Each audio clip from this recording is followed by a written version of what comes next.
12, 2026, allegedly.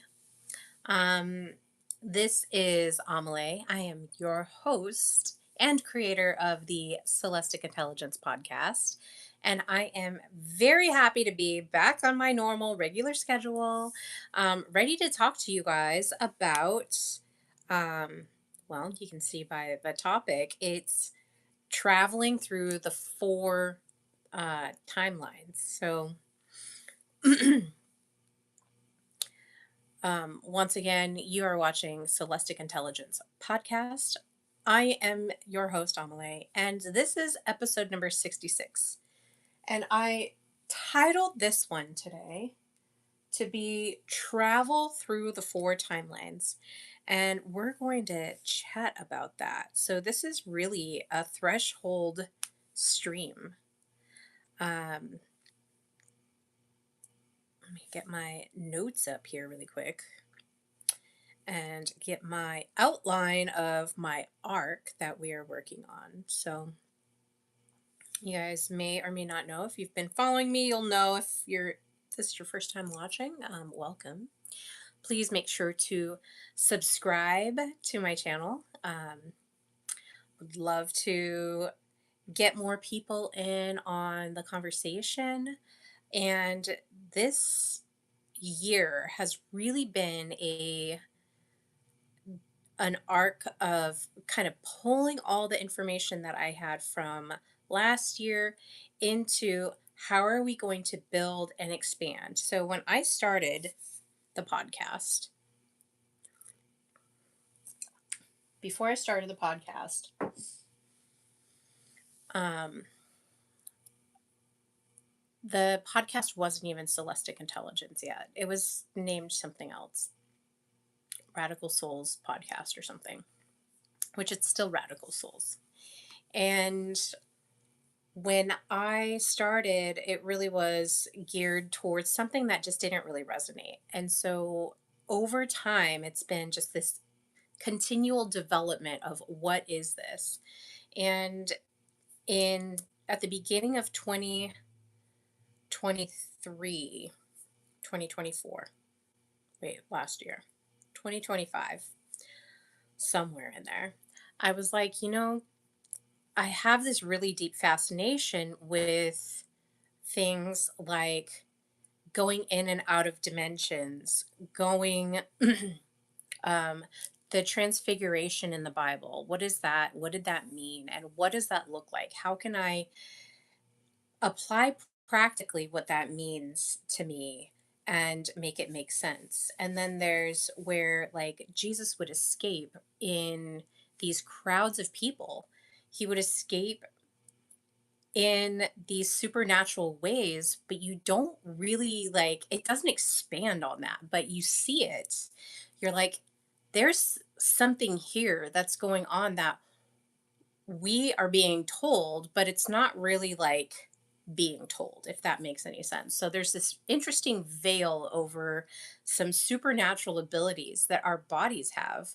And so I was like, my mission right now is to figure out how do we get to that point to where we can travel outside of our bodies safely, okay, safely, and still be able to return back into our bodies without disrupting our whole psyche. Hello, Addison. You're beautiful. Thank you. The real Kindred Angels is here. Wait, are you the? Yeah, you are mine because you're a mod. I know that you're the real Kindred Angels. Rhea, hello. Rhea Ripley Bloodry. Love that. Yeah, please like and subscribe, you guys. Okay, so I knew like deep down in my heart of hearts that there was a possibility for me, you, and everybody else to be able to, like, our bodies have this really grand intelligence that we're not even tapping into. We don't even know full spectrum of what we're capable of in these beautiful human bodies that are kind of this, you know how it's the cross, this cross point between different dimensions.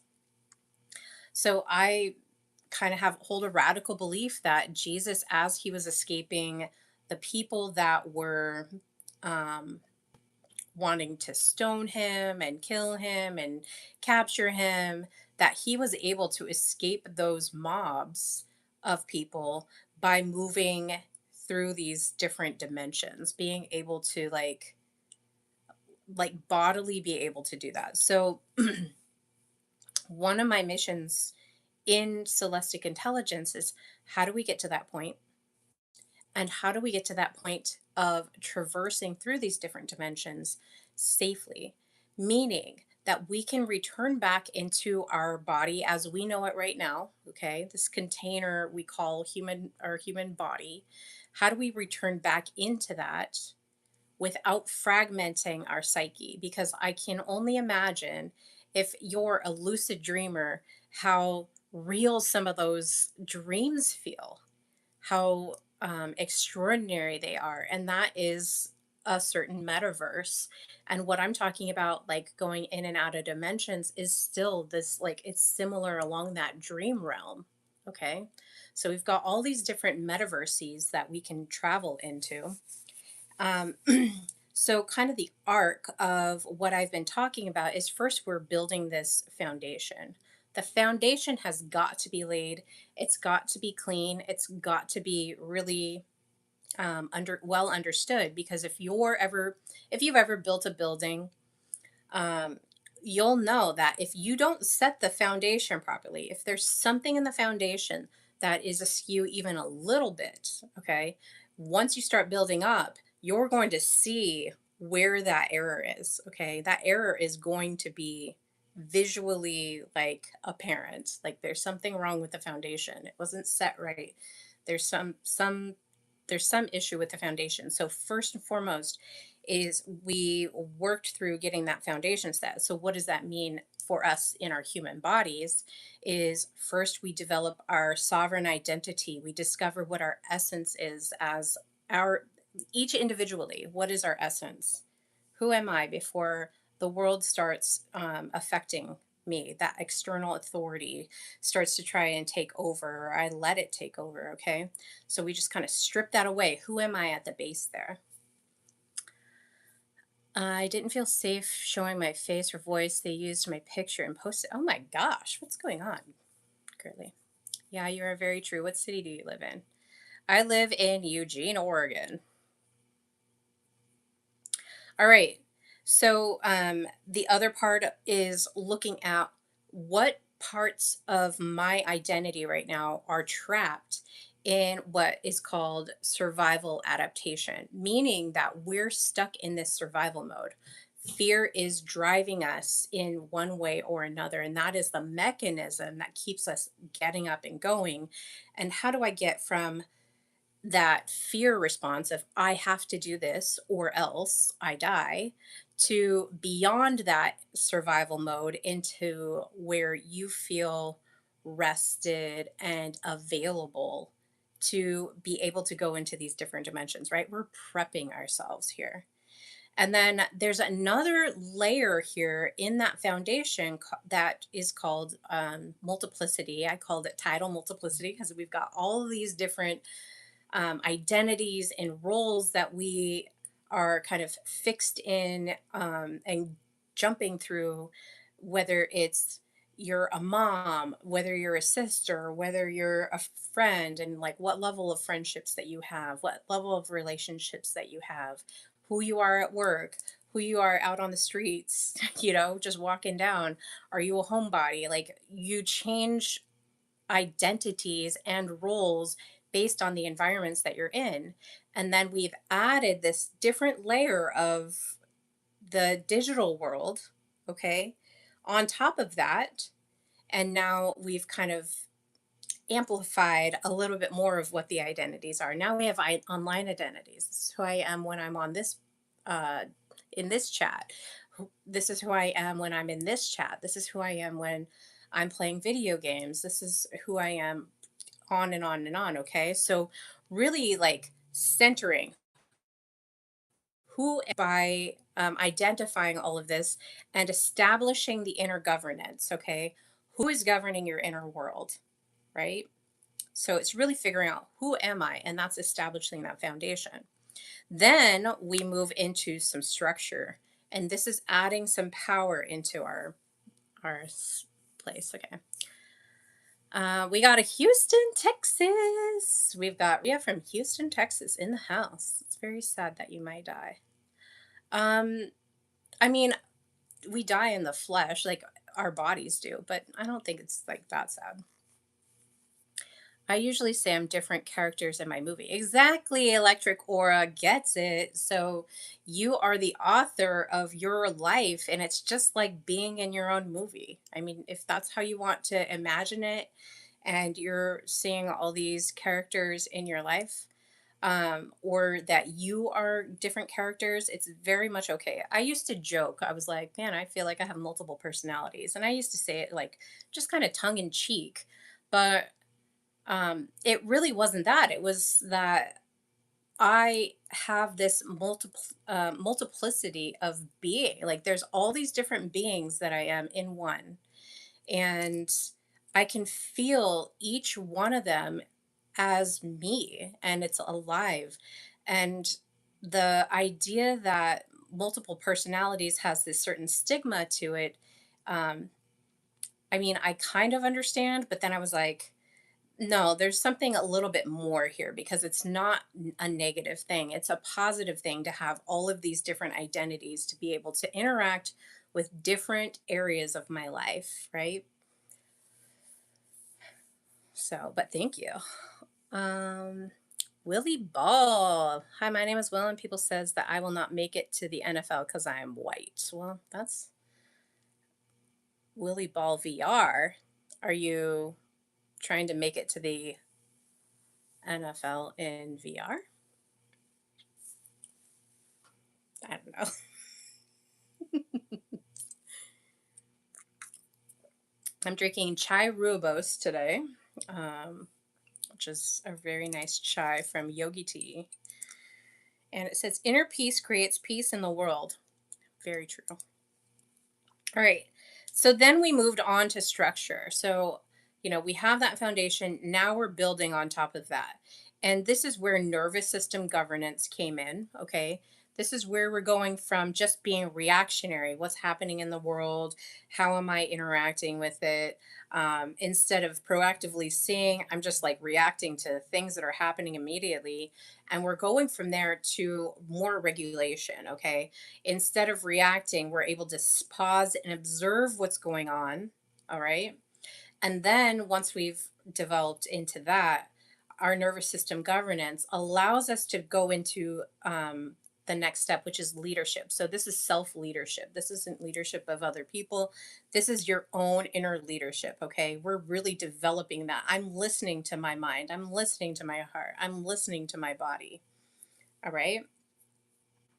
So we're really listening and incorporating all of these beautiful mechanisms that our body has given us, and we're coming into full agreement, right? We're listening to the body tell us, hey, something's not right here, or I don't feel good about this decision, or yes, I'm excited about that decision. I definitely want to go down that road. Send me that way. Mike's in the house. Well, I'm sorry that you're not going to make it in the NFL because of your skin color, I guess. Um, I don't know that that would really have an effect. I think it's more based on, are you able to perform? Willie Ball VR. So then we have that. So once we get that nervous system governance, we're listening to the system that is kind of being our detection system. Okay, and then we start to operate in clean exchange. So really looking at how are our agreements? How do we, if we say we're going to do something, are we following through? Are we being responsible? Do we speak and act in integrity and clarity, right? How is our money? What is the money around me saying? If you're earning a bunch of money, how are you spending it? Are you spending it on things that you don't need, or are you saving it for things that keep you contained? Okay. You're looking for leaks, and leaks meaning like if you're blindly adding things to cart and you just have a stack of things all over your house, that might be an indicator that you might need to look at something within your own system. Why are you doing that? If you really don't truly need it, um, you know, what's going on there? If you have a gym membership and you never go to the gym, but you're still paying for this membership, why are you doing that? Right. So you're starting to get, if you're starting to get clean about the exchange of energy within your system, you're starting to look at those things truly and honestly. Right. And then we moved into spiritual bypass. So some people will avoid being in this 3D realm and just say, like, love and light. I don't have to do anything. I'm, uh, I'm already above and beyond all of the ails of the world. Well, reality is, like, we still operate in this timeline and this system together. So are you avoiding something because you don't want to deal with facing yourself? It's really kind of what it boils down to. So, really looking at, am I avoiding things and thinking that I'm above everything because um, I'm spiritual, or, love and light, like it doesn't matter, or like money doesn't matter, because these things do matter. It's all energy, right? It's like Electric Aura was saying, like, we're in this movie and we're like moving things around and directing and then interacting.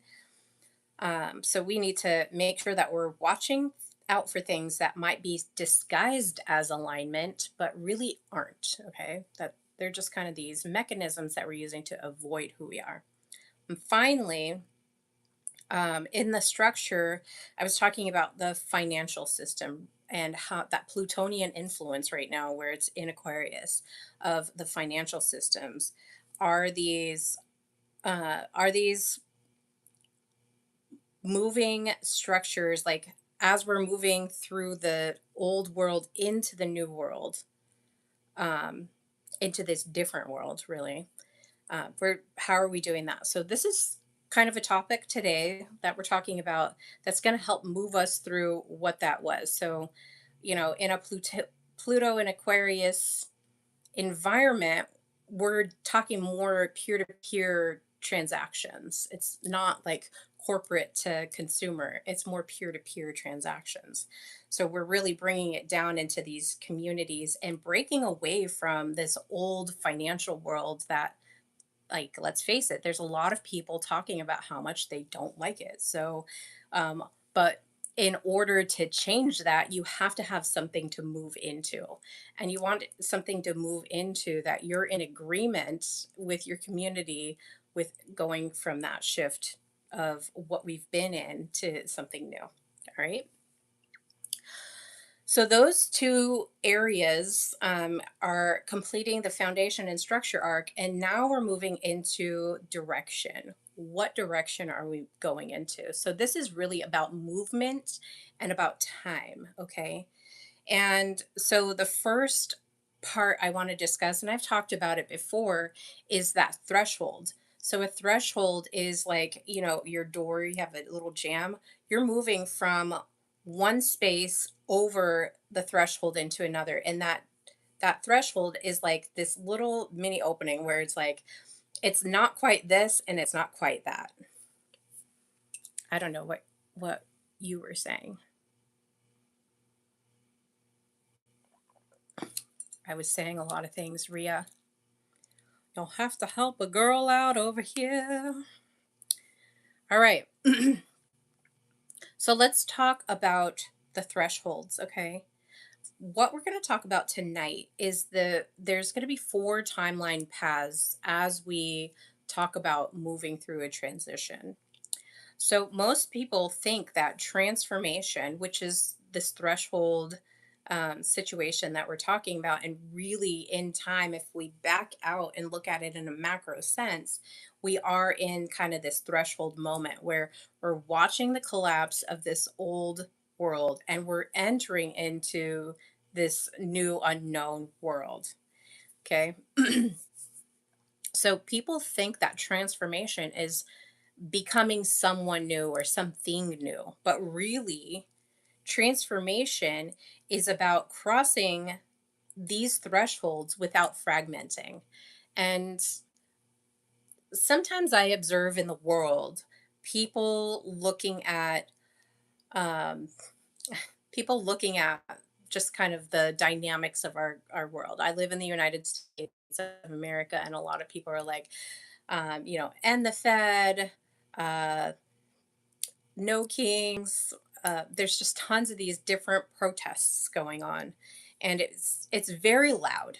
I will say that it's very loud, and so I'm watching it and seeing how people interact, and I'm at this point where that's all stuff that I did in the 2010s.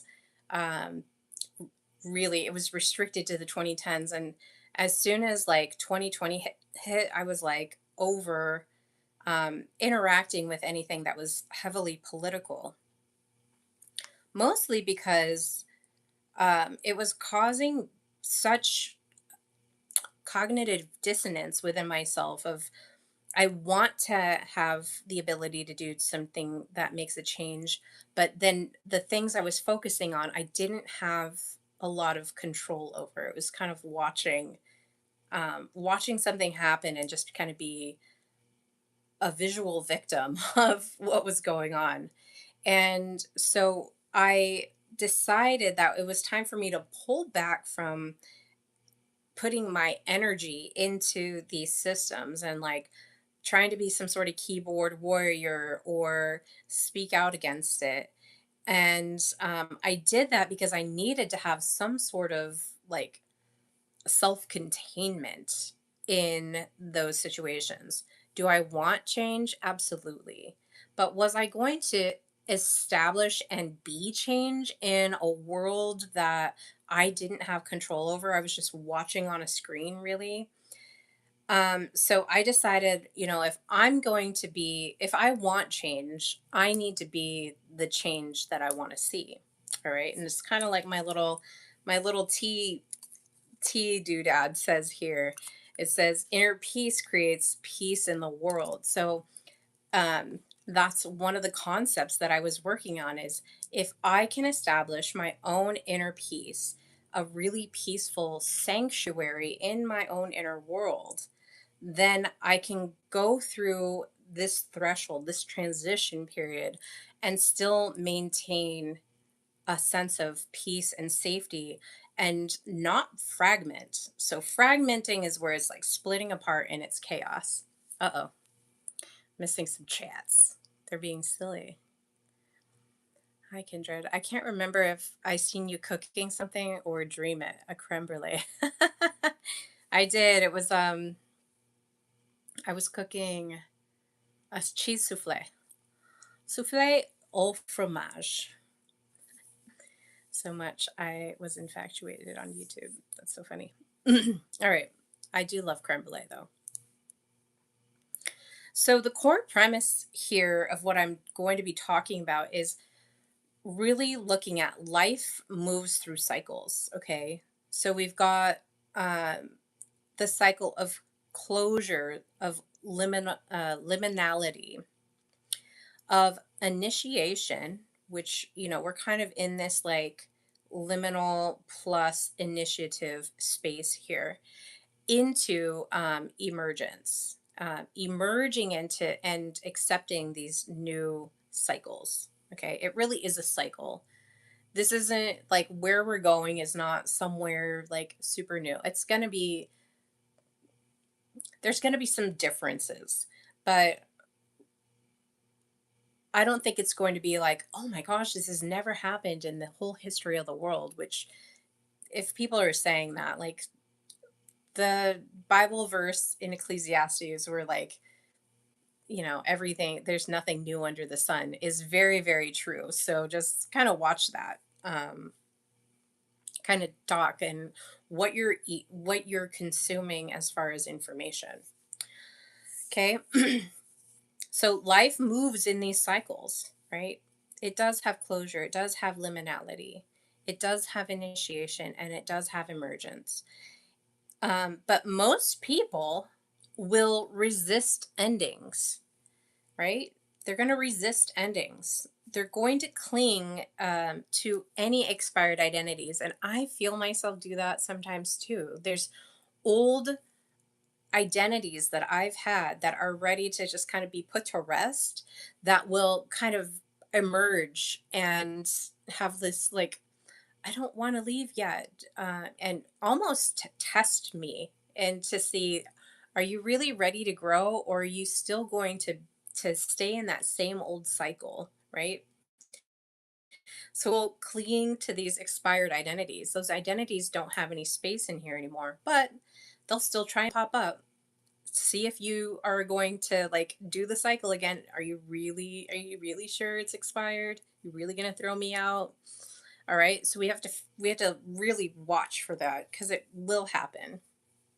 And it's fine if it does. It's just, how are you processing and being aware of those things? Um, Most people will panic during a transition. Transition is scary. It's very difficult. And as a Scorpio, I can tell you, I've been through a lot of different transitions. I'm still here. I'm still alive. I'm still like mentally here. I'm even emotionally stronger than I've ever been. Like the transitions, yes, there is a panic, but also once you start to embrace that shift, um, things become a lot easier. You feel a lot more powerful. You feel a lot more stronger from going through those. There's so many lessons that you can really pull from during those transitional moments. Okay. This one is really fun and interesting. Loop old timelines. So, if you've ever looped old timelines, meaning I like to use this example of like when you have a boyfriend or a girlfriend and you're like, oh my gosh, and you have this like, it's just a crazy chaotic breakup, and you're like, oh my gosh, that was crazy. But like, there's still a part of you that didn't learn the lesson. And so instead of like doing the closure and ending that relationship and then figuring out what about that situation was I magnetizing to myself, you'll jump into a new relationship, and maybe it's not you that's had this happen, but maybe you know somebody else that's happened to.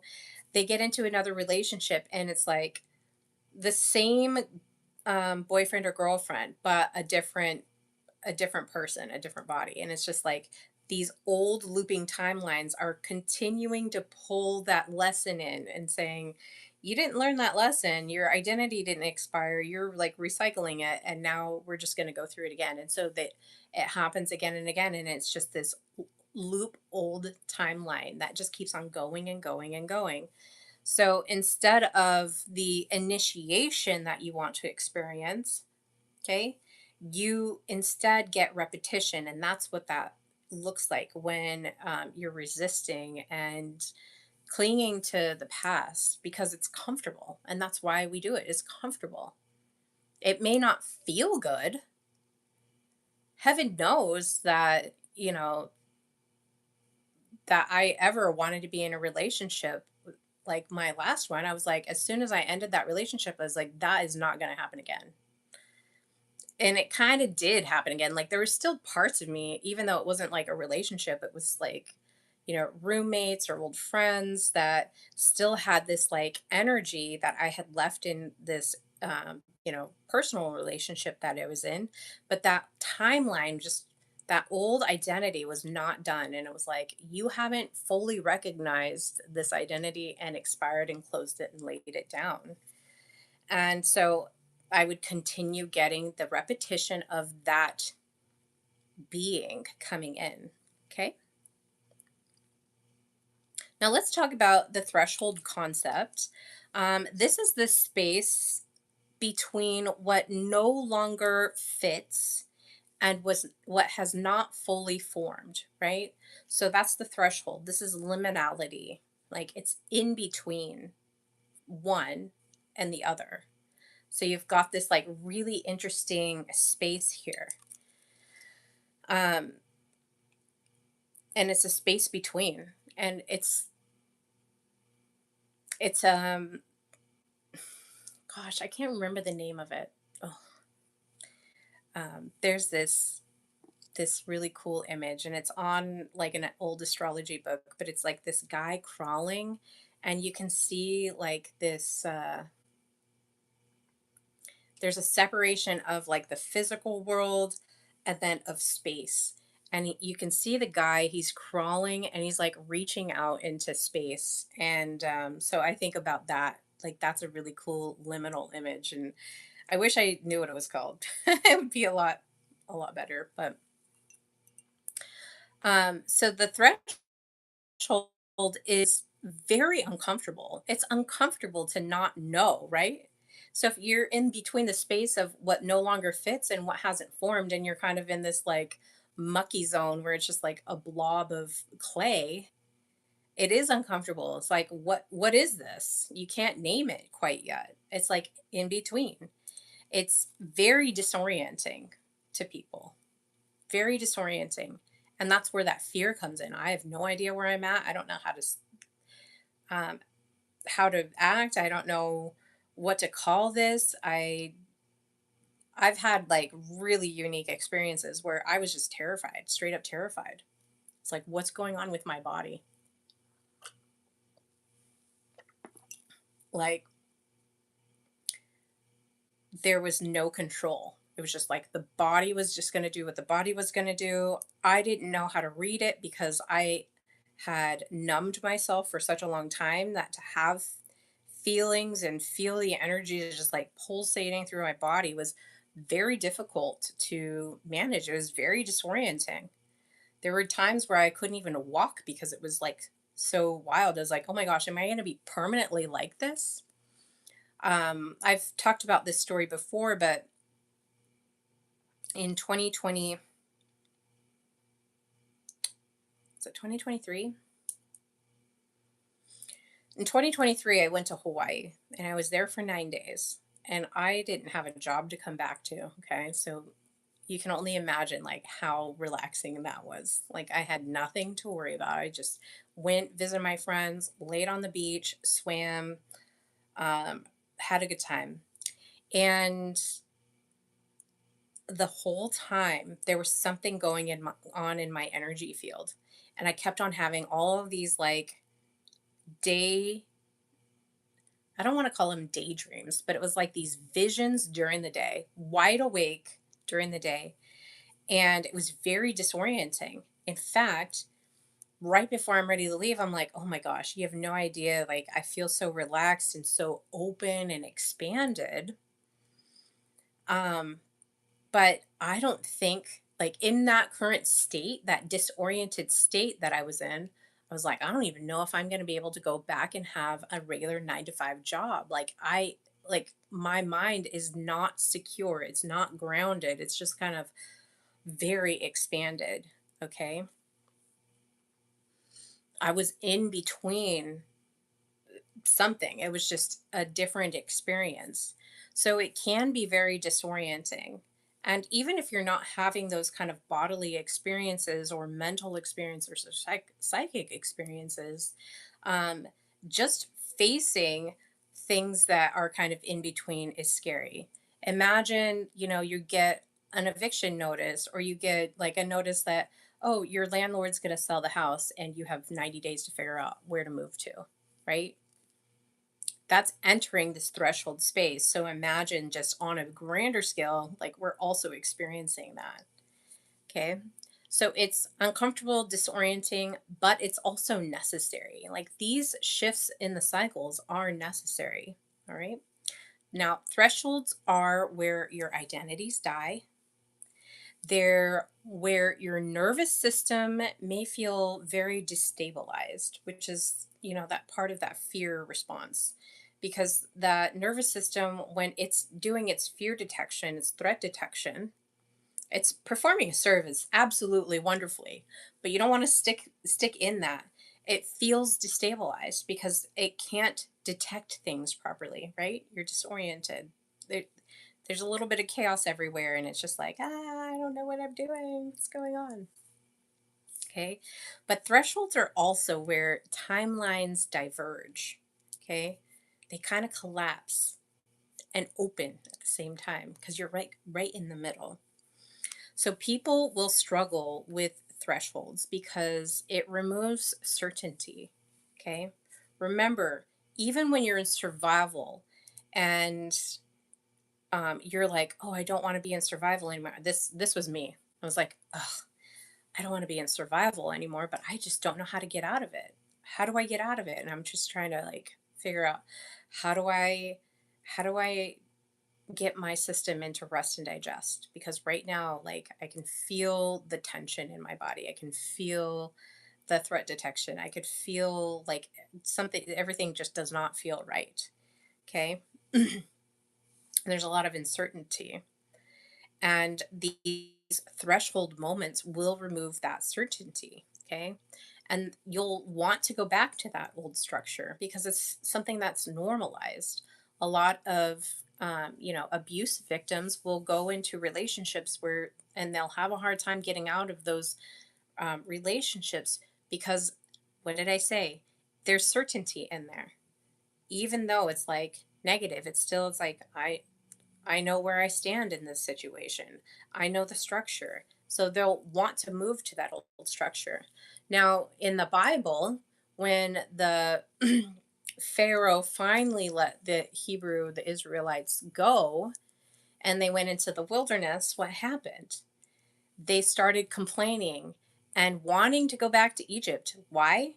Because they were familiar with that old structure. Being out in the wilderness is no fun, and they were out there for 40 years. That was a 40-year threshold that they didn't have that place in the future fully formed, and they definitely didn't have the old structure to lean on while they were moving into that. They're out in that out in the wilderness, right? Okay, so people struggle with thresholds because they have a familiar identity with that.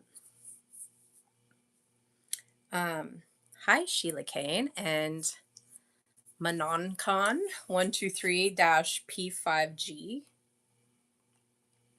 Welcome. Good to see you. Um, okay, so they'll have familiar identity, and then there's previous coping systems that, again, they can fall back on those coping systems, and it's easy to use.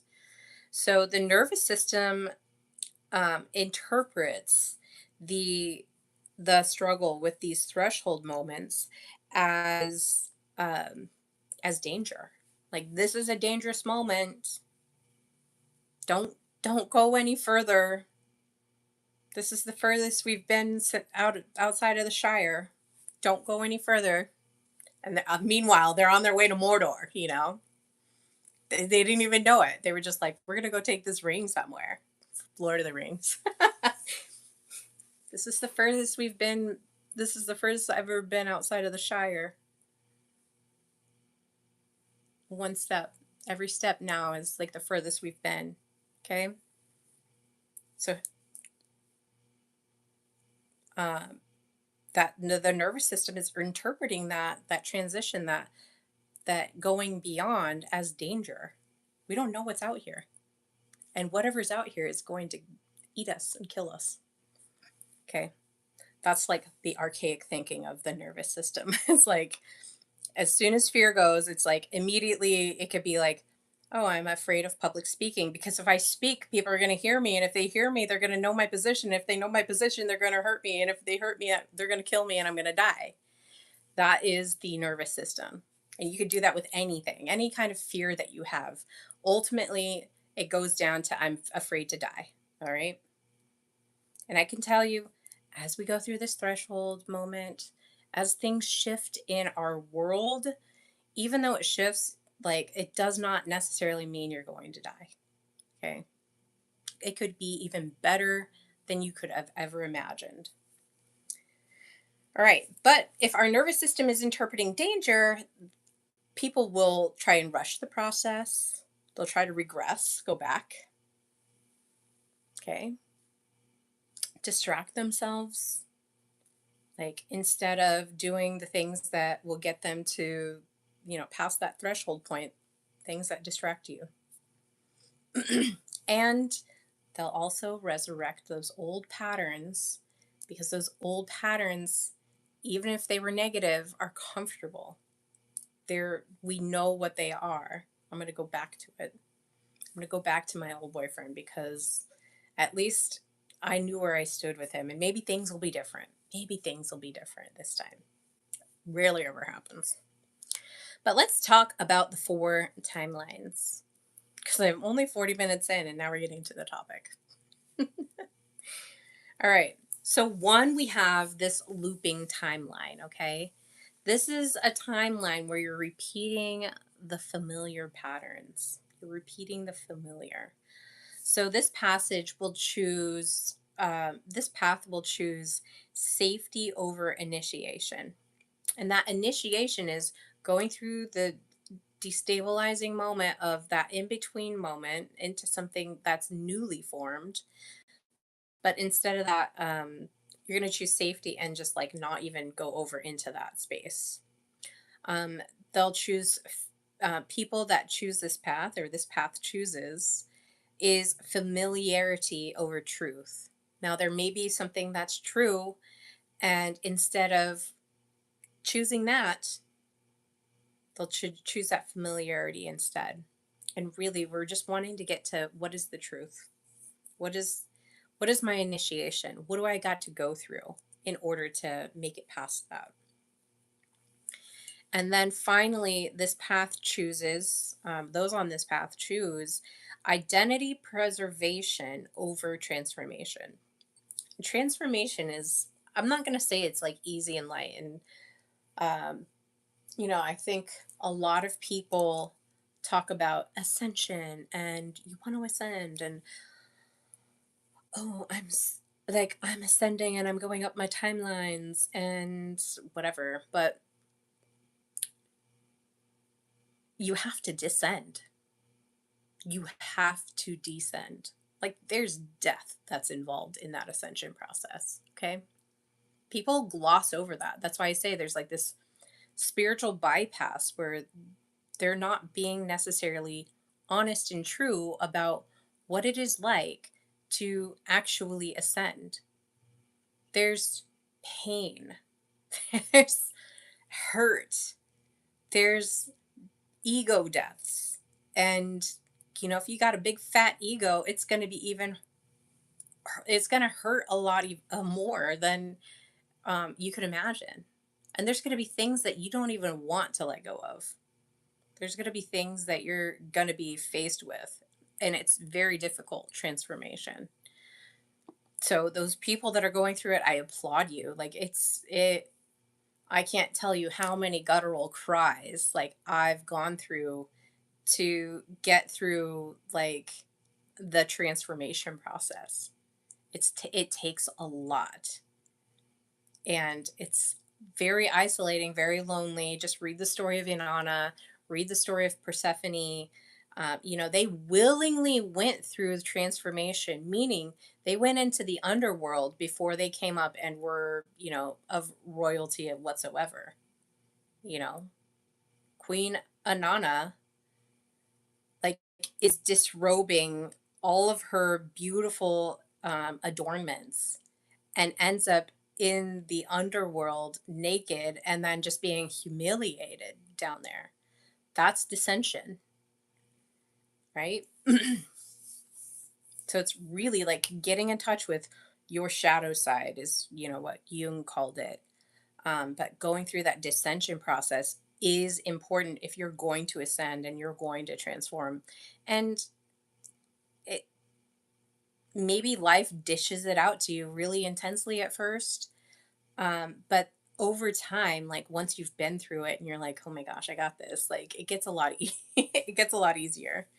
Okay. So it is terrifying though. I'm not going to sit here and sugarcoat it. Like in the last 2 years, it's been like walking through fire almost every single day. So it's not necessarily the easiest thing. And I'm not here to like give you, um, you know, this is this is really easy, just ascend. Like, that's not how it works. All right. You've got to descend. You've got to face that shadow self, because really what we're doing here is we're alchemizing that shadow self and our light self, and we're holding those two as true, because that is the only way that you can birth and heal and become something new, is you've got to hold those two things true. All right. So, signs that you're in this looping timeline is you're having the same relationships, you're having the same emotional cycles, right? Maybe you're just like pining away, like, oh my gosh, why did he leave me? Blah, blah, blah, blah, blah, whatever. No, like once you're past that transformation threshold stage, like you're not going through those things. You're witnessing some of the same financial patterns that you've had when you're in that looping timeline. So those financial patterns are telling you things or indicators in your life that something either is going well or something is not going well. Okay. So just kind of look at that and be really honest with yourself. Have some really nice self assessment, self accuracy about where you're at with those. And then you may also, if those in this timeline, this looping timeline, may also have this avoidance mechanism that they still hold on and maintain. Avoidance mechanism. Oh, I'm going to do things different now. I'm going to do things different now. But then don't ever like, they don't ever do anything different. They somehow walk around that, and then they're in the same loop. It doesn't matter that it's 10 years later, they still have these similar characters around them. Um, so just really being honest with that. Mr. Nagus. Mr. Nagus in the house. Lego your ego. 7-Eleven's in the house too. Oh my gosh, we got people. Um, so the old life is painful, but the looping timeline, you're still in it because it's recognizable, right? It's recognizable. That familiarity will just keep you in this timeline loop. Now, your nervous system state, or their nervous system state, whoever's choosing this, is going through a period of contraction, contraction, expansion, contraction. So they're in a nervous state of contraction, and then a fear of uncertainty is sitting there. And the orientation with their nervous system is going to be in this survival based orientation. So it's constant threat detection, threat detection, threat detection. And really, until you start facing it, you're not able to really get out of that. The spiritual distortion, you might say to yourself, I thought I already healed this. I thought, I thought I thought like getting with this person, it wouldn't be like the ending like the last one, right? I thought I healed this already. Or why does this keep happening? These are real things that might just pop up if you're in that looping timeline. All right. That's the spiritual distortion of what's going on here. So this happens because the you the threshold was approached, but it was not crossed over. Right? You didn't get in. You went to the threshold, but then you're like, I'm not going in there. Not ready for that. Which is fine. Make that decision, but just know you're making that decision, and that there are these things that you're going to continue facing, because that loop is going to, like, it's almost like the universe wants you to learn that lesson. Okay. It's like, learn the lesson now. Oh, not ready? Not that yet? Okay. Well, we're going to put that on repeat. We're going to put that on repeat. And I love listening to songs on repeat. I don't want to like deal with like lame life stuff on repeat. Like, I want new things. I'm an adventurer. I'm not like a repeater. All right, moving into our next timeline, which is the fractured timeline. Now, we talked about coherence, which is our mind, heart, and our bodies all in agreement. There's no cognitive, there's no energetic dissonance going on within. Okay. But the fractured timeline is movement without coherence. So this path will look like rapid change, chaotic reinvention, identity instability, and constant searching. All right. So it's like looking, making changes. I mean, there's so many different times in my life where I was like, oh, if I change the environment, then this. If I change the environment, then this. And I'm just like, let's change that. Nope, let's change that. One of the funny ones is if you have a if if a guy had a wife at home and like she keeps on changing the paint color, like none of it is ever to her satisfaction. You know, it's constantly changing, constantly redecorating and it's just like what's going on? It's like she's just trying to change things until something sticks. Okay? Just this chaotic reinvention. So, on the outside the person might change externally, okay? But their internal integration is lacking. It's just not there. Not there wholly. Maudhani. Is that how you say it? Did I say it right? Hello. People's handles make me laugh sometimes. They're they're just adorable. Um, so this person might change externally a lot, but their internal integration is lacking, and that results in this fragmentation. Like the split, like it's moving so fast. There's nothing to ground into, right? They're lacking that integration, that internal integration, which is I look at it, if we have all of these in agreement, we're basically like this grounding rod. Okay. That's coherence. That's the coherence that I'm talking about, is that grounding rod. If you don't have that, there's fragmentation. It's just kind of everywhere, which leads to some people might get burnt out. And burnout is like, I don't recommend it for anybody.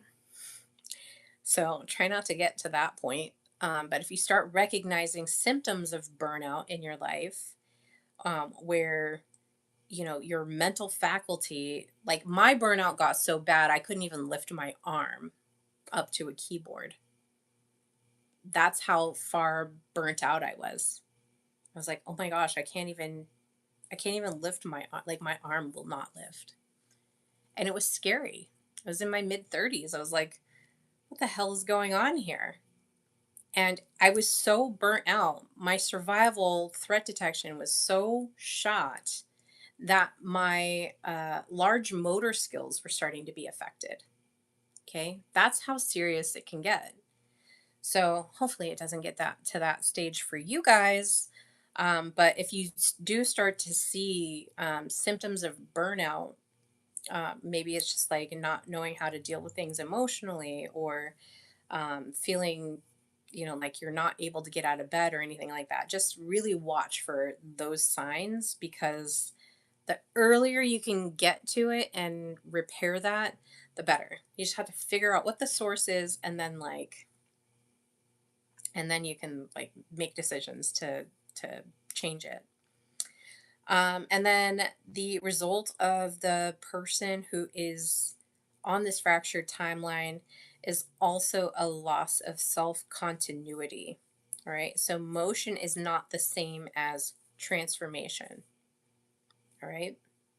Motion is not the same as transformation. And these fragmented timeline people are just continuing to like move, move, move, move, move, which is causing that fragmentation, that burnout, um, and really distorting their own, like, who am I?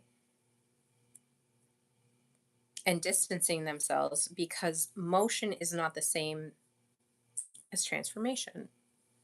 Motion is just movement. Transformation is like being able to go deep down into the dissension shadow aspect of yourself and really hold those two things together. All right. So the nervous system state with these people will be overstimulation. There's going to also be impulsivity and dissociation from the body. What does that remind me of? People who might be diagnosed with bipolar, allegedly. Okay. People that might be diagnosed with ADHD, ADD, allegedly. Overstimulation, impulsivity, dissociation from the body. Like that's what I'm observing when I'm like seeing people that, oh yeah, I've got ADHD.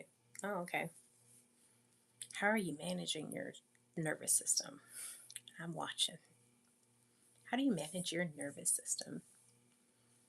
Hmm. What kind of fears are you running on there, friend? Oh, really? Okay. Who in this chat actually met in person? Um, I don't think I've met anybody in this chat in person, but I know several of them. Oh, I've met 7-Eleven actually. Okay. So, moving on. So we've got this nervous system state of overstimulation, impulsivity, dissociation from the body, right? Detected the things that are happening in the body. Um, and I've felt that where I couldn't read my body. I wasn't listening. So I was mostly operating with my mental brain, which is what most of us are doing right now. We're just like letting the logical brain lead and not the heart. Okay? Just completely disregard the heart, whatever the heart is saying, and then like not listening to the body. If you've got tension in your body somewhere, that is your body telling you a message. When I get chills, I'm like, "Oh my gosh, this is like so spot on. I know like I'm getting somewhere here." And I get chills quite often when I'm having my podcast. Feel the chills coming. I'm like, "Oh my gosh, this is really powerful." But if you're dissociated from the body, you're not going to be able to feel that, okay? Um, Now I can talk about things that I'm like, I can feel my throat. Sometimes it'll get like crackly or whatever. And it's like, oh, are you having like a fear to speak about something? Or maybe I'll be talking about something like, what was I talking about? I think it was a moment like a couple weeks ago, and I was talking about going through burnout, and I was just, describing some of the feelings of it, and I just immediately in my stomach just felt it like tense up and tighten just in one spot, and I was like, oh my gosh, like that, like there's still some stuff there that needs to be worked through. Like my body is indicating to me, like, that is something where, and maybe it was emotional because that's where the like that energy for the stomach is. Um, so really just being tied into that. So the distortion here is mistaking intensity for evolution. And I've definitely done this. Like I have a lot of dramatic, intense moments in my life. Like it's not just because I'm a woman. It's just like my life, the way that I experience things sometimes carry a heavy intensity. But my if I'm fielding that, I might mistake that intensity for some sort of like awakening or evolution when really it may not be that. So looking at that timeline, that was the fractured timeline. Our next timeline is our frozen timeline. So this is the avoidance of movement. We're talking about movement right now, right? This is the unit area that we're talking about, movement and timelines and um oh my gosh, I'm drawing a blank. What was the name of it? Yeah, movement and time and direction. So this is direction, but we're talking about movement and time here. So um avoidance happens, this path happens when grief is avoided, right? And grief doesn't have to be like, your somebody in your family dies. Grief could be losing a job that you really enjoyed because the coworkers that you had, you just loved spending time with them. It could be losing a pet. Like these things are grief. It might be, you have a computer and you lose the computer. Or maybe more appropriately for me is you have a phone, you've had it for 4 years, you never backed it up, and you have all these photos and videos on it, and you lose it, and you're not able to recover any of that data that was on there. There was a grief, that's a grief moment. Could be a grief moment for you. Okay. But if you're frozen and you're avoiding these movements, you're not really going through that grief process. And grief is a very interesting thing, especially when it's mixed with heartache, or heartbreak. Like those two things together, I don't think I've ever experienced any emotions that were as intense. Maybe love. I'm very feely. I have a very sensitive, big emotional body. Oh my gosh. Fast Bear in the house. What up? I've met you in person. And you've been here for 10 minutes. Woo. Heck yeah, 7-Eleven. All right. So when grief is avoided, the frozen timeline might happen when endings are resisted. Remember, we were talking about going up to that threshold moment, and instead of like going over it and like forming something new, it's resisted. So it's just like kind of frozen. And this can also, this path also can happen when decisions are postponed. Okay. It was a couple streams ago. I was talking about if you're going to have clean agreements and you're going to have clean energy and you want things to flow through you so you're getting all of the information that you need. The threat detection is it works. Okay. That amygdala brain works and it's there for a reason. And I'm very grateful that we have it. However, it is not as powerful as when you have clean decisions going through your energy system. Okay. That is so much more powerful. It's more expansive. It's more easy to read. It's peaceful. It's calming. Like it,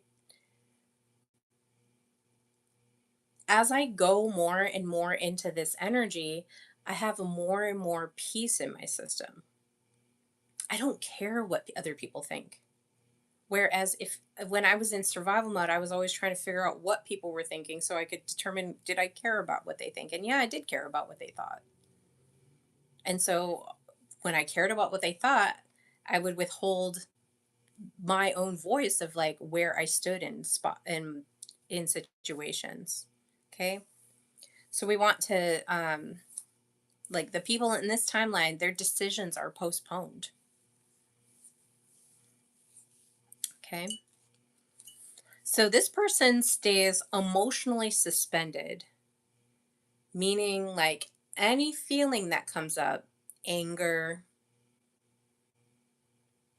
sadness, rage, maybe even happiness, any emotion, just they become suspended. It's like, nope, we're not feeling that. A feeling try to pops up, nope, we're not feeling that either. And that you can stay frozen like that for a long time until your body cannot handle it anymore because somatically that's going to sit somewhere in your system. Okay. It's going to sit there and it's going to kind of fester until you address it. This person also stays spiritually waiting.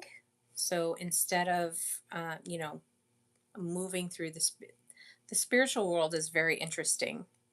But if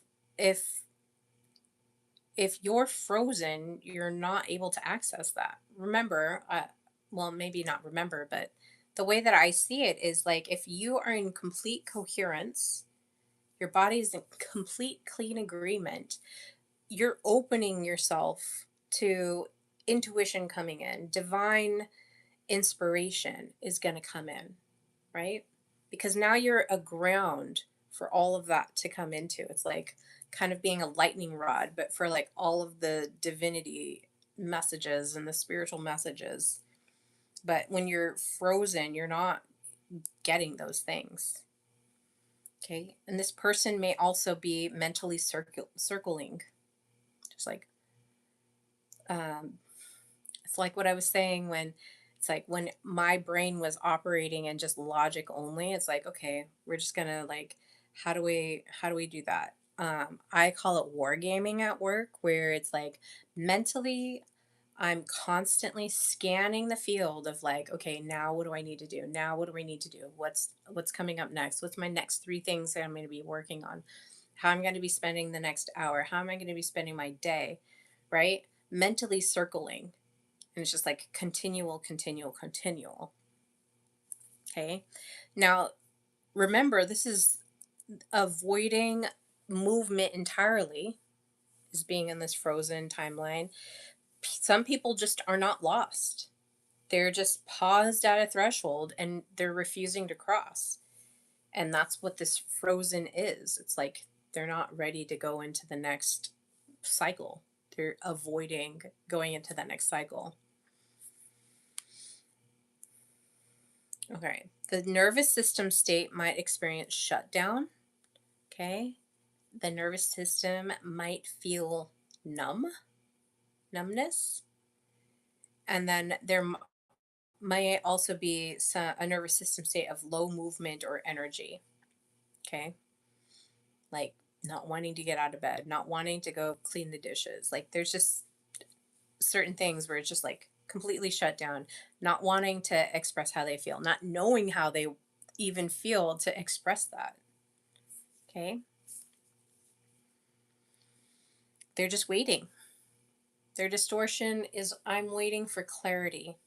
I'm waiting for a clear message. I'm waiting for a clear decision. Well, if you're not moving the energy through, it's clogging up the system and you're not going to get that divine inspiration. That intuition is not going to be welcome because it's all closed off. It's frozen. Just imagine just being a frozen popsicle. That's what you are if you're in this frozen timeline. Okay. Clarity, if you're waiting for clarity, clarity often comes after movement begins. Okay. So being in really clear movement is when like more of that clarity is going to come in, because like, oh, okay. um as much as I love to have really cool divine inspirations, and I have them often, but they don't come all the time. All right. They come in cycles. Like there's moments of, there's mum's the word, like nothing is happening, and just kind of going through the states of like, oh, okay, this is how my day is going to be. No divine inspirations.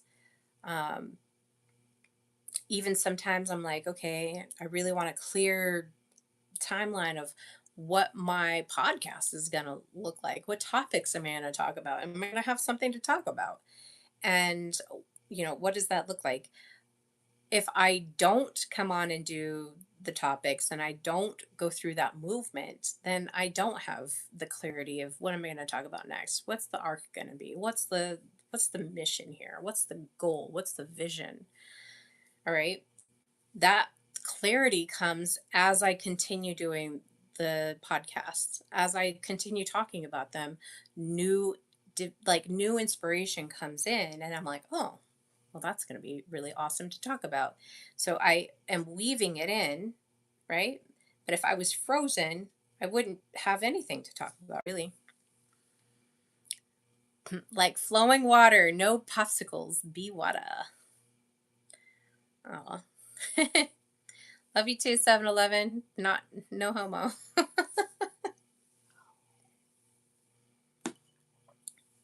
All right. So that is the third timeline. And then we have one more timeline we're going to talk about. Okay, where did it go? Now, this one is the initiatory timeline. This is a like conscious crossing timeline. This is where you're in coherence. You see the threshold, you know you're at the threshold, and you know that you're crossing it, and you're just going to do it. It does not have to be perfect, okay? There's no perfection in this. It's you're just consciously there in whatever your state is, and you know that you're going into this newly formed, you don't even know what it is yet, but you're like going. Um, there's a part in like the never ending story when Atreyu comes to the, I think it was the end of the world, and he's like getting to ready to walk through that portal, right? Now these don't have to be as dramatic as that. It definitely isn't, but that's, just like a TV drama of like what it might look like. It's not it's not perfect, but there is like an intention. I know that I'm leaving this world and I'm going into something new. You know,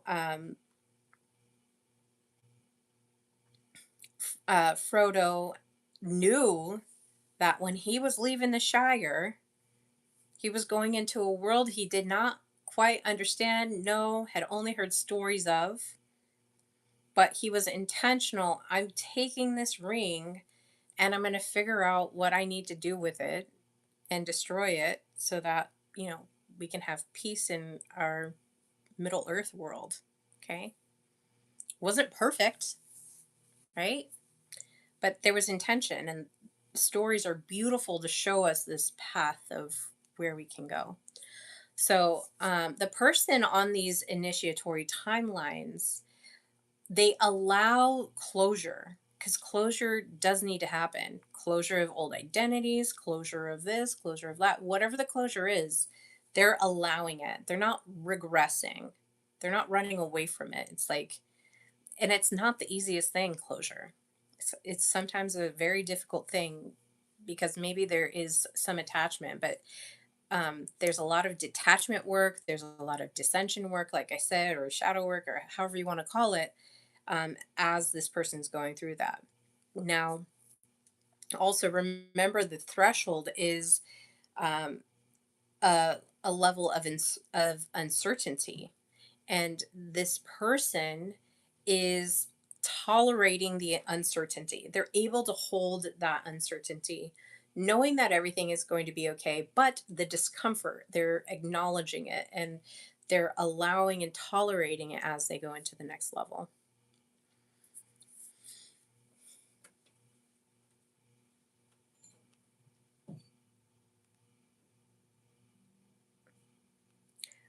This person also, as they're going through the threshold, because remember, it's this really like uh, almost destabilized situation, but they're able to stay connected to themselves. They're not losing themselves. There's no fragmentation, there's no chaos. They know who they are. They're going through the threshold and they're still connected, right? That's the only way that they can get through, like you can get over that threshold without like losing it. And I understand why people would want to lose it. Like, and I've seen people lose it because they weren't able to, and they had just regressed back and even got worse. So it's a very interesting situation. And then this person also moves without abandoning their coherence. So they're not just staying connected to themselves. They're maintaining their coherence. All right.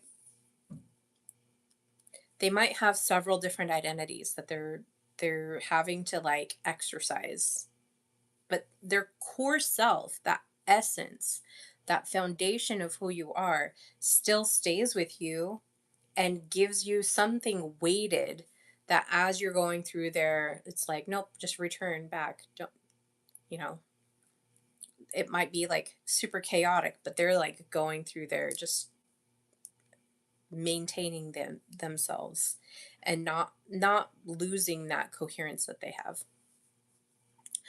Open sure isn't a word, but it could be.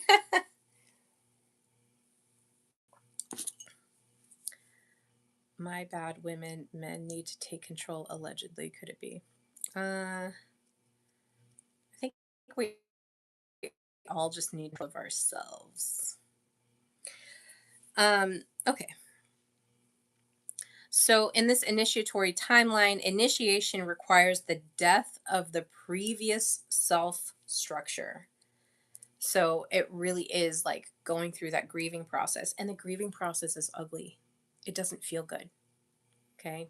If you've ever lost anything, it just like anything that you cared about, like, you know what I'm talking about. Anything that you've ever cared about. And healthily going through that, it could take time. Like it may take time to like master that grieving process. And it gets easier and easier as you go through it. But there is this like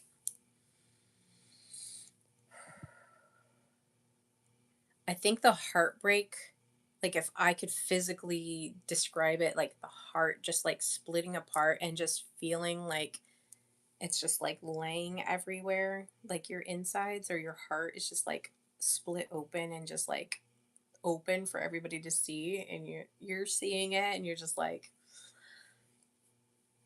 that's hard.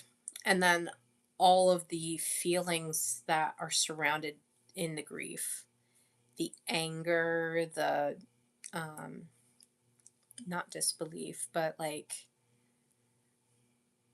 instead of accepting, you're just like that's not true, this is not happening. What's it called? All right, fine, I'll Google.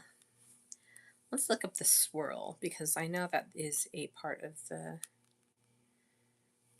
grieving process that is more realistic.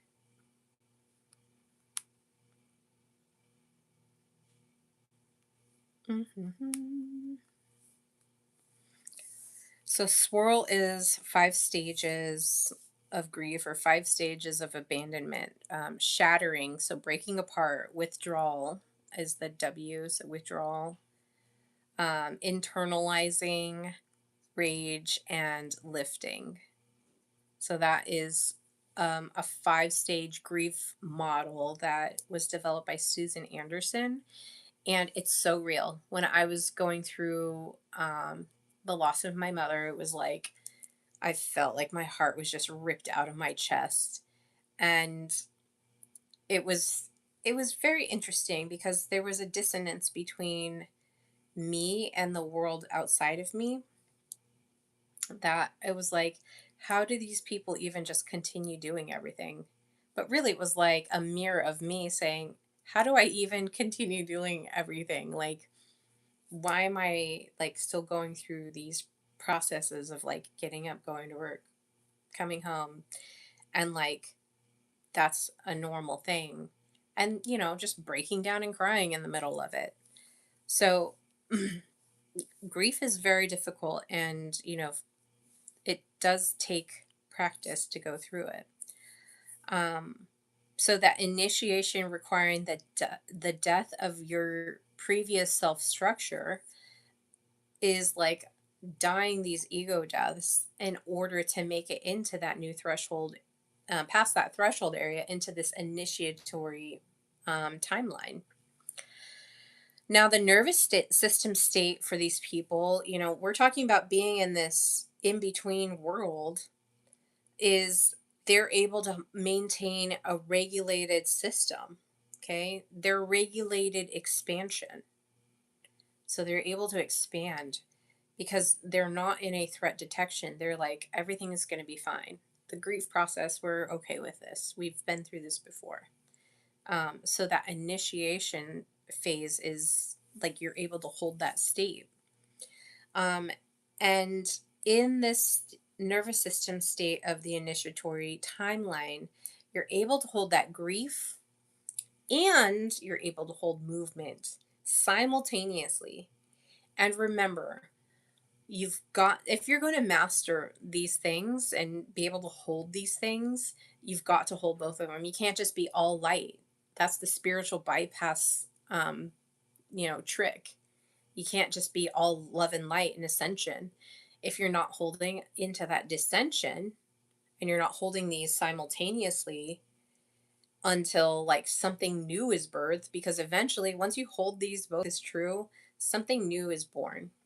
Okay, that's really like, that's healing down to, if we were going to just model it, healing is taking something that is I don't know if negative and positive is the right terminology, but just taking like something that is shadowy.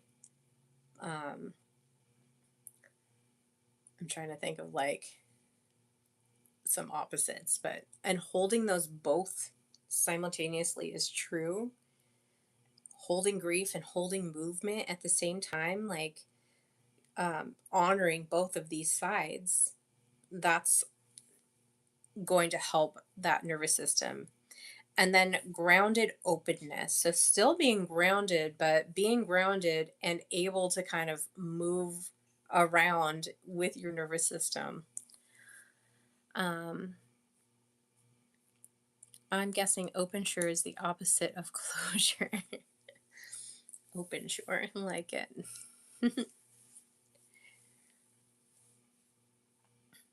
Okay, so grounded openness. Like, we definitely need to be grounded and remember that's just having that coherence and being able to move through that. So, this is like the mechanism that you're able to operate. Like, once you start to get this down, this initiatory timeline down, this is the base beginning of like being able to expand into these other dimensions, metaverses, different worlds, whatever you want to call it.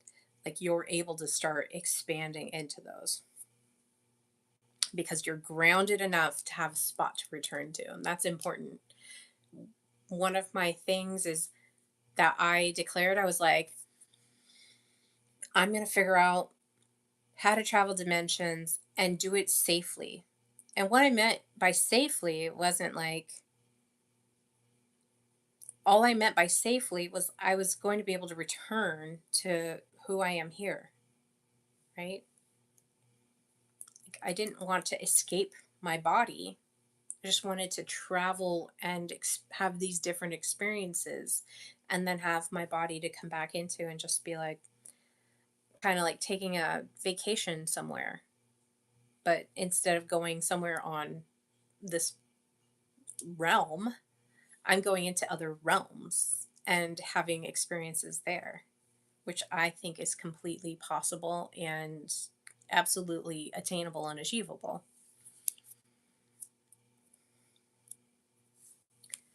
So, what happens here is timelines start to stabilize. Okay, when you're able to hold that initiatory timeline, other timelines are stabilized. So now you can go to those timelines. Future orientation becomes clearer, right? So the future is clear because that nervous system not only is stabilized, but now the decision making, the pattern recognition part of your brain is able to like field the future with clarity a little bit more than was before. So that future orientation is clear. And then identity reorganizes naturally. Okay. Remember, multiplicity, which I used to call multiple personalities, but I think it's just called multiplicity. And I think that's just a fine word for it. And we don't use it enough. I think we use all these stigmatic, negative terminologies for, mental, emotional, and psychological, spiritual problems, um, because, you know, medicine just didn't have a way to, like, I don't know, it's just kind of weird. Like, modern medicine, and I mean modern, like late 18th, 19th, I mean, maybe not a lot of like our Western medicine, anyways. Um, it's like the what's it called? the DC, the diagnosis numbers. It's like they have those numbers put together to like define what is normal, quote unquote. And normal is like, I don't know. I just like question what the American Medical Association that created these, terms, like for the mental field, anyways. But anyways, the multiple personalities, schizophrenia, um, they've all been they've all but been renamed. Especially like I think schizophrenia is now termed disassociation. And what have we been talking about here? Dissociation, disassociation. And I'm like, maybe it's not something that we fix with medication. Maybe it's something else completely that is being avoided and not talked about. And um, maybe there's a different way to like manage and maintain the system. Maybe we're ignoring some of the early on childhood trauma that needs to be addressed. Maybe, whatever it is. Maybe we don't need those medications necessarily to stabilize a human. Okay, this is where retrocausality begins to emerge, which I'm so excited. I'm going to have a whole topic, a whole podcast on retrocausality. But that is where this is where the system is able to manage that, because now we have a grounded openness, we're regulated, we're able to expand, we're open, and we're able to be stabilized not just in our timeline, but able to go into these other timelines and be stable in those as well. And so retrocausality begins to emerge. The future self starts signaling backward. Okay. Retrocausality is cool. We're going to be talking a lot about this in the next couple of episodes. But the future self starts signaling backward. There's people already that have been doing it, but they're doing generational ancestral healing. People are going into their Akashic records and doing healing. And so we're really at this point in time in life where it's becoming normal to, I don't want to say play around because it makes it sound like it's child work, but we're able to like go further into our DNA and our ancestry and our generations, not just like backwards, but also forward. Like we're dancing between these timelines. One of the things that because this is such a fascinating topic to me, and I'm always like looking, the Bible is actually the inspiration that started all of this. And I often think about, what did Jesus mean by being, I am the Alpha and the Omega? I'm the beginning and the end. I was there before the foundation of the world, the lamb slain before the foundation of the world.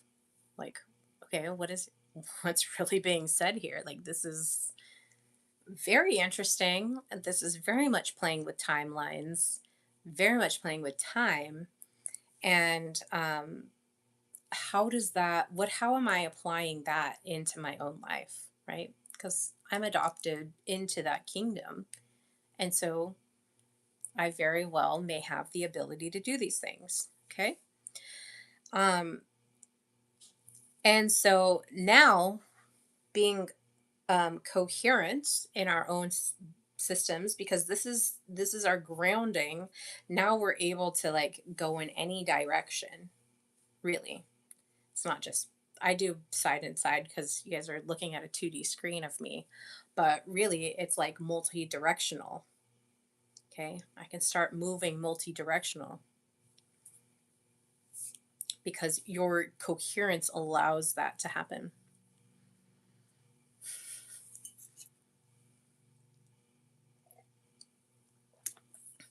When you're able to be in the old, Weapon says, when you're able to be in the old and the new at the same time, it's like you're being the continuity. Yes.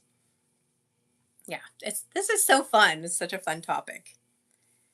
I'm so excited I finally got here. It took me a while. I was like, how do I map this out so that I'm doing it safely, right? Because I think people do it and they don't know that they're doing it.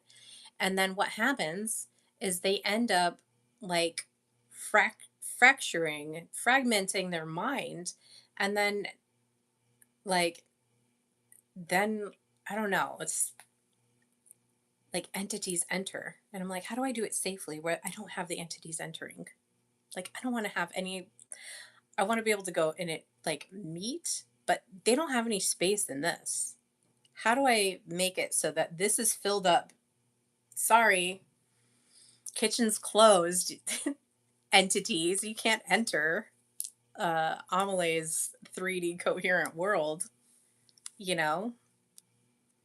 That's really like when I define like how do I do it safely? This is what I'm talking about is that. It's called gaslighting. I think I missed what the gaslighting was. Time is like space, but seriously, retro causalities exist in music, especially. You should share some of your music you think is retro causalities. Share some good ones. I'm sure Pink Floyd is in there. Um, all right, let's continue on because I've been 91 minutes. Oh my gosh. Oh my goodness gracious. All right, so let's talk about closure as a sacred function because closure is not punishment. This is not a punishment. Okay, closure is not a punishment. Closure is a sacred function, meaning that it's clearing stagnant timelines. Okay, it's getting rid of those stagnant timelines. They're not going anywhere. And we don't want those stagnant timelines. And the stagnant timelines, those were, what did I say the first one was? The looping timeline, the fractured timeline, the frozen timeline. Like, we don't want those stagnant. Like, we're learning, okay? We're growing over here. We're learning. We don't want to be on those timelines anymore. You may find yourself again on those timelines, but maybe it's a little bit more advanced stuff. So the loop is like a little bit fresher, a little bit new. But we're cleaning those up because now we don't want to deal. We don't want, not that we don't want to deal with those anymore, but we've learned the lesson and we're over those lessons. Like, we're thankful for them, we're grateful for them, but now they need to be laid to rest. That's how we're looking at it. So closure clears the stagnant timelines. It releases expired identities, right? So old identities that you were holding on to. I have come to realize like I'm in this really interesting space. And I didn't even intend it. It's not even like intentional. It just happened where I am experiencing my life now and it's like almost overlapped with my childhood. And I feel myself jumping around to different areas in my childhood. And what do I mean by that? There will be like periods of time where it's just as my current self now, I'm like, I really want to be around water. I want to go swimming. That's all I want to do. Be on a beach, be in a lake, be on a river. I just want to smell the river, especially when it smells like watermelons. Like, it's my favorite time is like, when am I going to be in water?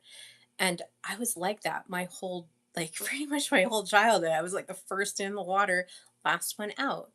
Um, the other thing is like I've been listening to music that I was listening to as a teenager. And it's like feeding this inner child part of myself. So I'm really overlapping these two different identities. And yeah, it's almost like it's closing the loop of those things, like being reintegrated into this new identity. Okay. So as I'm doing that, I'm like releasing these old identities that, maybe I had forgotten about or whatever. Okay. So it's really just kind of like cleaning up house, let's say. We're just sweeping up the old identities and tucking them away. They're done. Okay. And then closure, remember, closure is a sacred function. It's also creating energetic availability. Energetic availability.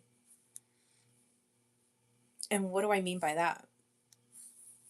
When you let something go that's been a big energy in your life, um, you know, whenever you like break up with somebody, maybe you had a really strong connection with somebody and you were with them for however long, and then now you're like, okay, we've got to separate. There's like this boost of energy that happens. And then what else happens is now you suddenly have this like availability. It's like you've opened up because you've accepted that closure of that experience, that situation, and now it's kind of opened you up to this new, because it has to, like, something new forms once that old is closed. So what refuses to close repeats, but what closes, like, it opens up and expands. Entities, yeah, entities. Tell them to, they need to stay out of my, they need to stay out of my house.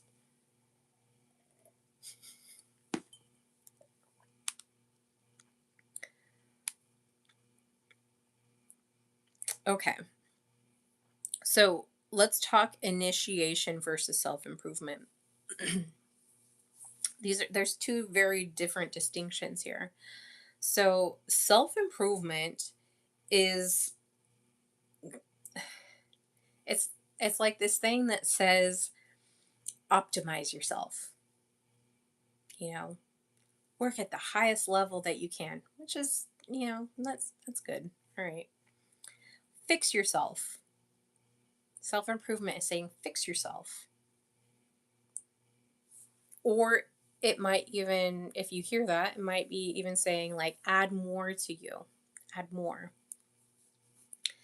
Now initiation is saying shed, cross over the threshold, or become, like you're changing. um so we're not necessarily upgrading our old self. Okay, we're still holding that, we're honoring it, we're closing it. It served its purpose, thank you so much, very grateful. And I'm ready to cross beyond whatever that old self was into my new self. Okay. Creating a new identity. Because really, when people are talking about, oh, I want to ascend, like they're wanting to go somewhere new within themselves. Okay. But it's going to require crossing beyond to do that. Honestly, Copper, you are a wonderful person. Well, thank you, 7-Eleven. All right. Um, Now, remember, we're still in this horse year, very much Sagittarian energy, and horse year is very much related to movement. So, this, as we move through this year, that energy is going to intensify. We're going to experience acceleration. We're going to experience crossings. We're going to experience these trajectory shifts where, you know, things that you may have thought are going to take this long of time, those might just close, and it's not going to take that long. All right, so you're going to start to see these shifts in times and whatever, and then you're going to see relocation of identity. But this means that unstable timelines are going to destabilize faster. Okay, unstable timelines are going to destabilize faster. Those looping timelines, the frozen timelines, the fragmented timelines, they're going to collapse faster.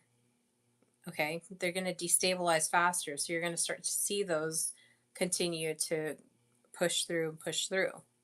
Because it's like, learn the lesson, learn the lesson. We're moving. Let's go. Um, and so just kind of watch for that in just different areas of your life. And we all like have different areas of our lives where like these things might happen. What the roof? The roofer is here. Are you the OG the roofer? I remember you.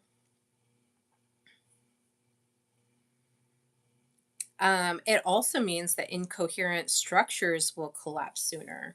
I mean, what are we seeing? Like just politically, what are we seeing of that? Duh.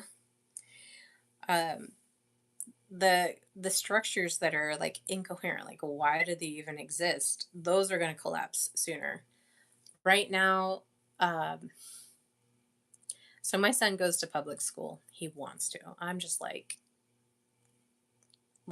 do you really want to go? Like, can't you just be homeschooled? Like, but I don't want to like force him to do something that he doesn't want to do. He loves being around his friends, does not like school, and I'm just like, totally optional. I'm not twisting your arm to go. Like, I will homeschool you if you want to be home, if you don't want to go to public school. Um, but recently there was, I think probably across the board because of what happened earlier this year, there's been a large cut in education costs. So now that is what I'm saying is like we have these structures. There may be some incoherence in those structures, and they're collapsing quickly and sooner than one might have thought. People might think, "Oh, we need to keep funding the schools." Well, do we? Maybe part of the reason why the funding is going away is because like there's been a shift in how people educate their children. Now they're doing homeschooling. Now they're going to Montessori schools or whatever other school institution that they're utilizing, or maybe even pulling back from. We're going into this like closer knit community style education system. That's just an example. And then in this horse here, because we're going through that movement and it's very intense, there's also going to be moments where thresholds are going to become unavoidable. Okay. As much as you want to keep the big banks going, like at a certain point, there's going to be a threshold where they've got to fail. And the financial system has to like come to terms with where it's at for, making bad deals or whatever.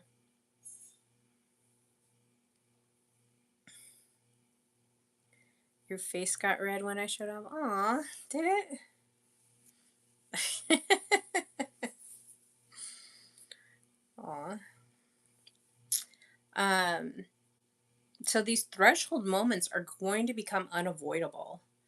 There's going to be, for those that have been avoiding it for a long time, it's almost like, what's the song by Johnny Cash? He goes, you can run on for a long time, you can run on for a long time, but sooner or later, God is going to cut you down. Like, that is like a call of the threshold is going to be meeting you. Okay. These are going to start to become unavoidable. You're going to not be able to do the mechanisms that we've been able to do to keep on going with our old systems. All right. The other thing about this year, especially, is it's a Jubilee year as well. Okay. So we're continuing to layer on all of this information. Oh, am I blushing? Um, we're in this Jubilee year as well. So the threshold years naturally lead into a Jubilee. And what is a Jubilee? So, Jubilee is where, like, there's there was debt forgiveness, but like the Jubilee years, an even bigger release of these debts. And debts doesn't necessarily mean like you're in monetary debt. There could be spiritual debt, there could be emotional debt, like all different kinds. Okay. So once you start crossing these thresholds, you're going to face it. You're going to have these moments. But we're going to see where debt can be released. Okay. And that doesn't necessarily mean finances, but it does play a big part in it. Old contracts that we had may dissolve. So there may be contracts that we have agreed to as a nation that we're holding on to, um, that just because they're old and it's like has been in like there's a continuity to it, we're all used to it. You're going to start to see that those may dissolve. Um, like even the income tax on every worker, that could dissolve. You never know what's going to happen. Like, I'm not I'm not saying I'm like some sort of future fortune teller or anything like that, but I'm just saying like look at start looking at, bigger agreements that we have as a whole. And is my forehead beautiful? I don't know. I was like, am I getting to that age where I need to the Botox commercials are like, I just don't like needles, you guys. I'm not saying I'm getting Botox or anything like that, but I am like 42, going to be 43 this year, and I'm like bombarded with freaking Botox, GLP-1. Uh, I'm just bombarded. I'm like a certain age range where you just like get all this stuff. It's exhausting. Banker's Walk Funny, I think, gives them away. Silly old bankers. They don't know how to run them cattle. Your forehead is funny. Thank you. Um, okay, so then uh, once you cross the threshold, if we're looking at this Jubilee year, inherited burdens can end. So a lot of people, I think, just I talked about it in the Pluto and versus the financial systems stream of where there's probably 30 to 40% of the American populace is completely burnout, exhausted. They're in one of these like looping timelines, frozen timelines, fragmented timelines, and they're not able to get out of it because they're like, they're so exhausted, they're so overworked that they can't even see with any clarity on how to get out of it. So the good news is like with these Jubilee year moments, those burdens kind of can come to an end. And so that's a really exciting part of being in that Jubilee is that there's this, um, you have that 7 years forgiveness with debts in our American system, but the Jubilee also has a level of even bigger forgiveness as well. And this Jubilee year can become somewhat of a timeline forgiveness. Aw, dub roofer. Thank you. Um, let's see. I think I've been talking for long enough. I'm gonna finish reading I've been reading Harry Potter. I started with the first book. I need to find 3, 4, and 5. Let's close our transmission though. Thank you guys so much for joining me. And if you've made it this far, make sure you subscribe. I go on weekly on Tuesdays at 5:30 Pacific Daylight Time now, I think is what it's called. It's not standard anymore. I think it's daylight time.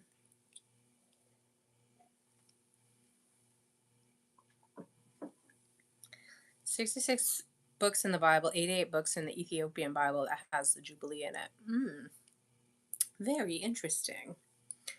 I've been going down some really cool rabbit holes of like list all the transcendent not transcendental, maybe that was a word I used, of Jesus Christ in the Bible. List 11, 111 instances, and really trying to like categorize some of the fantastical things that Christ did while he was here, and like afterwards where he was like coming back and visiting, the apostles and everything like that, the disciples.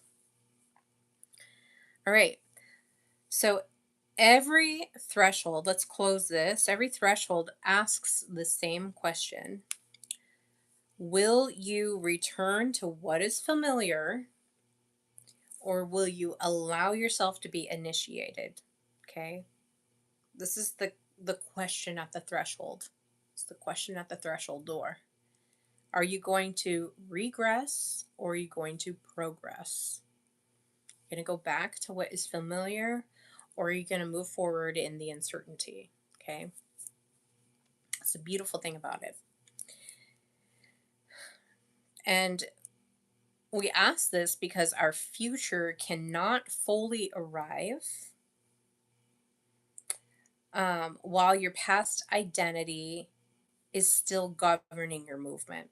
So we need to like move that past identity out of the driver's seat and install like our new future self that's able to like travel timelines and go into different metaverses and still come back to our beautiful selves, right? In our bodies.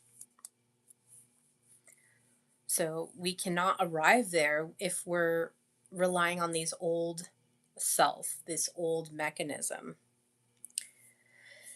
Okay.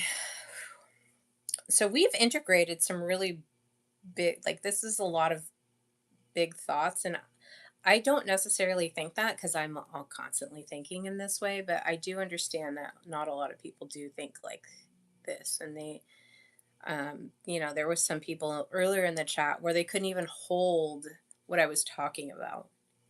And it's because they hadn't worked through some of these concepts that we've been working through. But I always trust that the people that want to hear the message that I'm speaking are going to show up in the moment in time that they need to. And they're going to be like fed in some sort of way. So I always come into my podcast that way. So we've talked about coherence, our nervous system governance, okay? We've talked about individuation, retrocausality, the Jubilee consciousness, which is this year's our big Jubilee consciousness, and movement in time. And we're going to continue in this, this unit of the arc. We're going to be talking about retrocausality, okay, as far as movement and time. And then, what was my other one? We're going to go into a little bit more of the Jubilee consciousness, what that really truly is, and as far as like restoration and new starts and everything like that, because it falls deeply into this directional time. But this is just kind of this beautiful connection to this fuller arc that I'm looking at. Anyways, well, thank you guys for joining me. My name is Amaline. You've been watching and listening to the Celestic Intelligence podcast.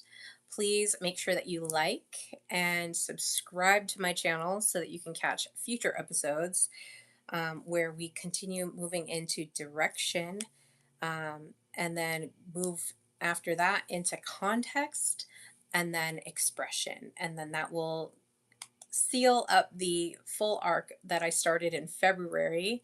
And it probably won't get finished until sometime in June, but we're working on it, okay? And thank you to Mike for supporting me on Buy Me a Coffee. I forgot that I even had that up here, but thank you for supporting me. you know, I do these freely. It's fun for me, helps me to get my ideas out on paper or on video and get some ideas running through with you guys.